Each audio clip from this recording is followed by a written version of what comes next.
ens hem instal·lat en un hotel del poble de l'Airuela perquè és el que està més ben ubicat per les rutes que nosaltres volem fer durant els 4 dies de la nostra estança al Parc de la Serra de Cazorla. El castell medieval, que s'enfila al capdamunt de la vila, constitueix un dels símbols més eloqüents de la comarca, així com les ruïnes de l'església de Sant Domingo, aixecada a l'interior del recinte.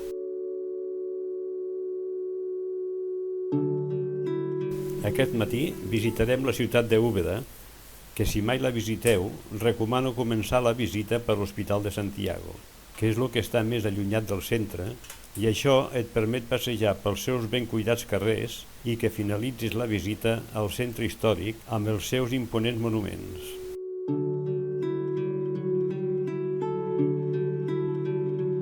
L'Hospital de Santiago se'l considera una de les grans obres d'arquitectura assistencial del Renaixement a Espanya.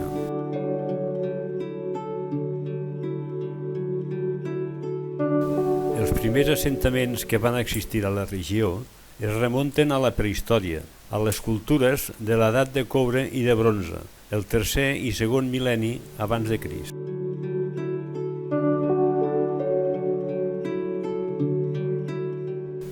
Un dels primers pobles que van arribar a Úbeda van ser els grecs, a la recerca d'intercanvis, i més tard varen arribar els cartaginesos i després els romans. Quan de veritat adquireix veritable entitat com a nucli és en l'època àrab.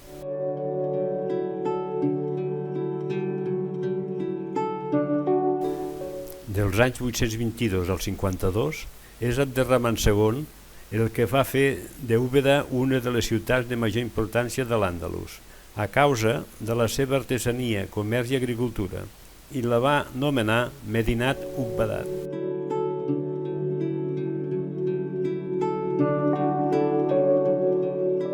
L'any 1233, la ciutat és conquerida per Ferran III de Castella, aprofitant l'anarquia del regne almohade, el que va donar un decisiu impuls a la reconquesta.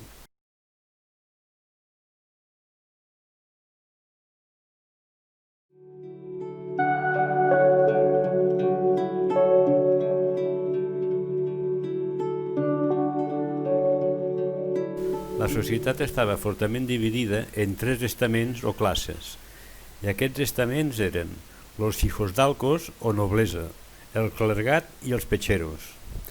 Aquests últims constituïen la major part de la població, sent l'única classe productora obligada a pagar tributs.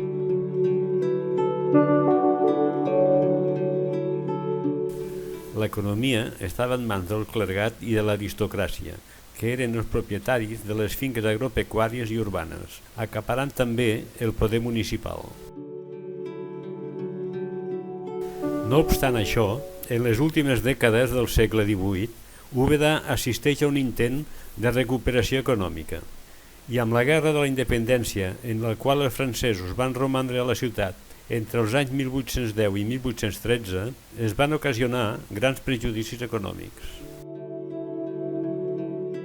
Al segle XIX es van instaurar les bases del liberalisme a Úbeda, que es basaven en el predomini en la política dels grans propietaris i terratinents, que van implantar el caciquisme i el falsejament electoral. A dia d'avui, Úbeda és un referent provincial i capçalera de la comarca com a centre industrial i de serveis. El juliol de l'any 2003, Úbeda és anomenada juntament amb Baeza Patrimoni de la Humanitat. Se'ns ha passat el matí volant, així que buscarem un restaurant per anar a dinar perquè per la tarda volem anar a visitar Baeza. Aquesta tarda visitarem Baeza, que està ubicada al centre geogràfic de la província de Jaén, i que l'any 2003 va ser declarada Patrimoni de la Humanitat.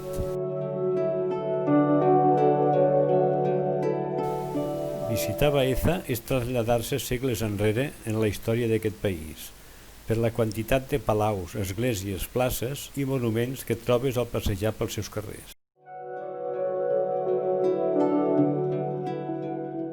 La seva singular situació geogràfica i estratègica va possibilitar l'ocupació humana des dels temps prehistòrics, com així ho demostra en les restes trobades a la ciutat de materials prehistòrics ibèrics, romans i musulmans. Durant els segles II i I abans de Crist, en ple imperi romà, Baeza apareix citada en diverses fonts amb el nom de Biàtia i es converteix en un important centre administratiu i d'intercanvi. Aquesta importància es deu a la seva ubicació, ja que és un pas obligatori en la ruta comercial de Càstulo a Màlaga. Amb la conquesta de Baeza pels àrabs, l'estructura social no pateix canvis importants i la majoria de la població es converteix a l'islam. La seva situació entre Castella i Andalusia li atorgarà una gran importància estratègica al llarg de l'edat mitjana.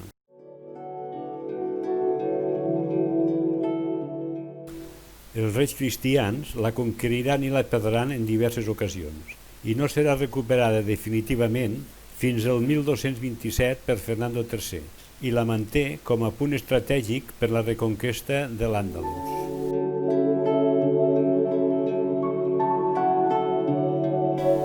La conquesta del Regne de Granada el 1492 va propiciar una millora sensible en les condicions econòmiques i demogràfiques de Baeza. I és al segle XVI quan aconsegueix el seu màxim esplendor arquitectònic i cultural, amb la fundació de la universitat i altres edificis públics d'interès.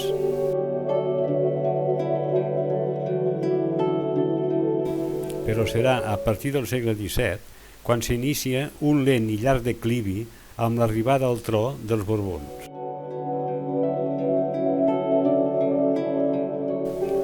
Amb la crisi econòmica i política del regnat de Carles IV, finalitzava el segle XVIII i s'iniciava el XIX, en el que Baeza va patir quantioses pèrdues econòmiques i humanes a causa de la Guerra de la Independència primer i de les exigències, represàlies i contribucions dels liberals i absolutistes després.